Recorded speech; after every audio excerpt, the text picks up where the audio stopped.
PowerPoint would not play with me, and so I restricted myself to the iPhone, and so my opportunity to demonstrate the healing power of intermodal creative therapies.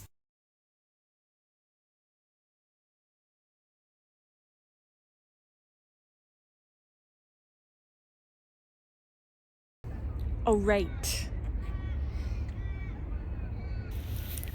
She's integrating trauma.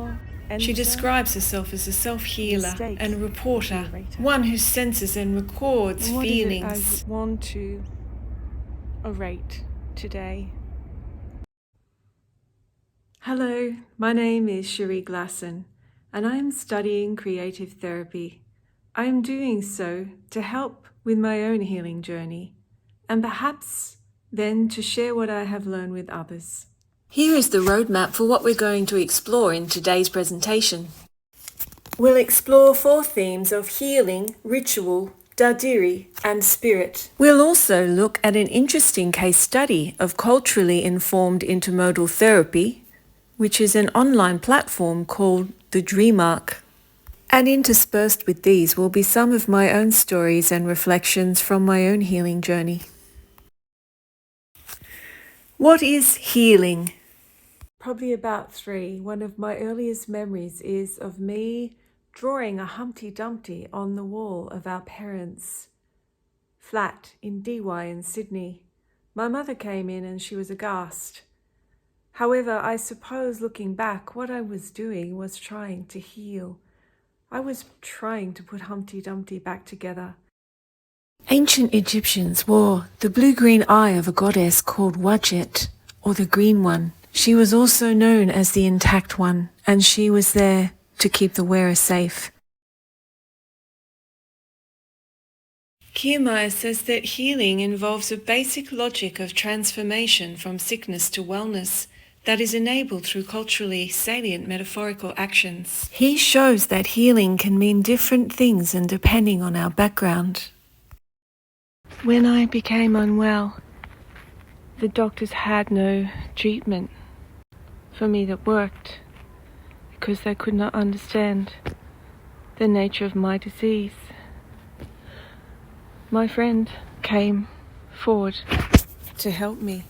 He was a doctor, but he was also spiritual, and he suggested that diseases of our immune system are also with our energetic system. He recommended that I try Qigong, and he recommended that I pray, "Will you give me a prayer?" And so he gave me a prayer, he encouraged me to learn to say the prayer in Arabic, and because he ventured that this was the energetics, the actual sound, and as the prayer was received by Muhammad. And so I learned the prayer in Arabic. The prayer has helped me immensely. I started to add the prayer onto my own daily ritual, which was to pay my respect to the elders, to the Ngunnawal elders. When I put the 2 prayers together, it was as though a different part of my brain was working, because I began to see lots and lots of patterns, of geometric shapes. I noticed that I was drawing an 8-pointed star, a symbol called the Merkaba. The divine masculine is a pyramid pointing towards the sky, and the divine feminine is a pyramid pointing towards the earth. And when we intersect these 2 pyramids together, and some say the sky pointing pyramid into a clockwise spinning direction, and the earth pointing pyramid into an anti-clockwise spinning direction, we create what I consider to be a toroidal field. And there is a point of stillness at the center of these toroidal fields, which we can locate consider that intermodal inside of the therapy human is like a magical heart, Merkaba or a dynamic python, a highly flexible but also reunifying structure through which we might receive, ingest and synthesize, integrate many different fields and facets of human culture, intelligence and wisdom. We call on it, and it calls to us. This is the gift that Australia is searching for, thirsting for. It is something like what you call contemplation. Aboriginal people have a special respect for nature. The identity we have with the land is sacred and unique. Aboriginal people have a very strong sense of community. All persons matter. All of us belong. As Kiermaier showed, different cultural traditions approach healing from different perspectives. For me, the modern scientific Western standpoint is new, only 200 years old, and has infinite wisdom still to learn from the many cultures and spiritual wisdom and traditions from the world. The idea we call healing runs much deeper and is vastly more mysterious and intelligent than many of us moderns are only beginning to learn. Or is that, remember? And so how do we synthesize all of this? Could Jacob's ladder help us? Yes, it could. Snake activation. The snake is a universal symbol of healing and transformation, stemming from the notion of a vital and creative life force or essence that infuses all being. It is hard not to notice that this symbol seems to represent the underlying genetic makeup of all life. Here I am at the Ramses II exhibition at the Australian Museum. Here we are looking at a beautiful Uraeus serpent belonging to an Egyptian pharaoh called Amenemhat. In Egyptian cosmology, the Uraeus serpent was the eye of Re or Ra, the sun god, transformed into a serpent.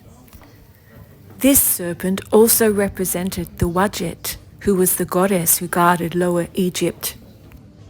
The colour of these eyes in amulets and ceramics are usually created in vibrant blue and green colours, which resemble the goddess's name of the Green One. The green Wadjet eye amulets found in Egyptian daily life provided a token of fertility and protection to those who had them. I didn't know any of these stories when I drew the picture for my friend. I didn't know what the Eye of Horus was, and I didn't know the story about Isis and Osiris. Since then I've become blind in my right eye. I made this picture for a friend during Christmas 2021 when he was recovering from COVID. He asked for a kookaburra, but the snake had made his way into the picture of his own accord. I was struggling with my own health and many work and health stresses at the time. A friend who had lived in Turkey and so knew a lot about Middle Eastern culture pointed out to me that I had drawn the Eye of Ra or Horus. At the time I did not know about these symbols or their meaning. I learned that in the ancient stories the goddess becomes enraged and she departs from the god because of the lack of respect he has shown to the land and to the people, and so she bursts into flames and he becomes blind, and then she departs looking for love, looking to restore the cosmic order. When I experience Dadiri, I am made whole again. I can sit on the riverbank or walk through the trees. Even if someone close to me has passed away, I can find my peace in this silent awareness. There is no need of words. Now let's take a look at an online creative therapy resource called DreamArc. This intermodal course ticks some boxes for me in terms of content that is culturally informed as well as being relatively accessible. Spoiler alert, I'm probably going to come across as though they're paying me to promote this course, and they're really not. It's just that when I had a go at some of their free modules, which are not there unfortunately anymore, I got really excited by the content. I thought it was very enjoyable, and from what I could see, it was culturally informed, although I would need to look further into that, which is hard to do without access to the content My review of DreamArc is based on what I could access online for free, including some free sample modules from the course. I mostly explored the Python archetype. Here is an image I made in around 2001. This was after a major head-on motor vehicle collision at age 33, from which I almost died. Based on my understandings of my mast cell disease from much research, I hypothesized that this major injury to the area just above my right eye has contributed to the fibrosis. This fibrotic process was activated by COVID, which seemed to reactivate the site of the trauma. It now occurs to me that in cyclical time, beyond space-time, all of these occurrences are happening together and in the present. This is just as is described in post-traumatic stress disorder, and where part of our being becomes dissociated from putting the king back together is about healing and reintegrating containers that hold psychic contents, Shakti, Chi, my beautiful soul companion Puck, who was with me at this time of the accident, returned to me recently through many mystical synchronicities and helping me to understand the connection.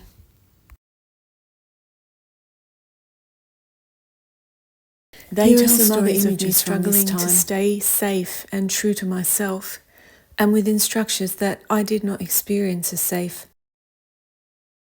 Only now and while making this presentation have I come to realize that this particular image, my image of the Minotaur trapped in the labyrinth, as I thought, is also in fact me trying to escape from these structures. And also, I can see now that this trying to escape from the car with my hands against which I had become trapped during the accident, screaming to be let out. The car was destroyed and I was trapped inside of the shell. A man came eventually to rescue me after what seemed like an eternity, and I now believe that man to have been an angel.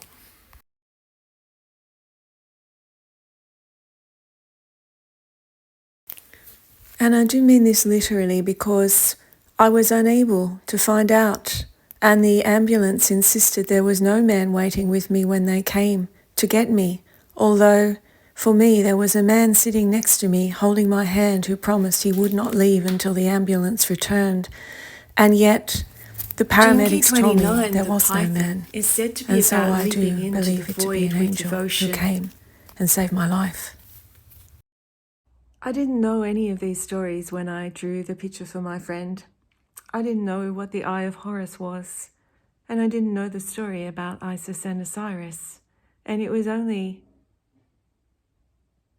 through this process that I can now draw a line between that earliest image I drew, the Humpty Dumpty on the wall in our flat here in Sydney, and this image I've drawn now, that these are stories and these are archetypes, and I believe these are kinds of DNA activations, and there is some ancestral energy and wisdom that is transmitted through our DNA, and that the stories are held here and are activated in times when we need them.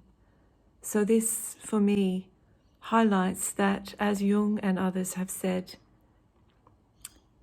the role I see of the creative therapist is to support and facilitate the innate healing powers of the human being. We all carry these genetic codes, we all carry these stories, because we are all one species. And in fact, if we look back further, like Richard Rudd has done, not only are we all one species, we are all one planet. We are all one organism. I think the earth is one organism, and we are all part of that organism. And so there is an innate healing power that we possess as organic beings. And I see the role of the creative therapist to stand in awe and wonder, and to surrender to the greater intelligence that is waiting for us to listen. Thank you.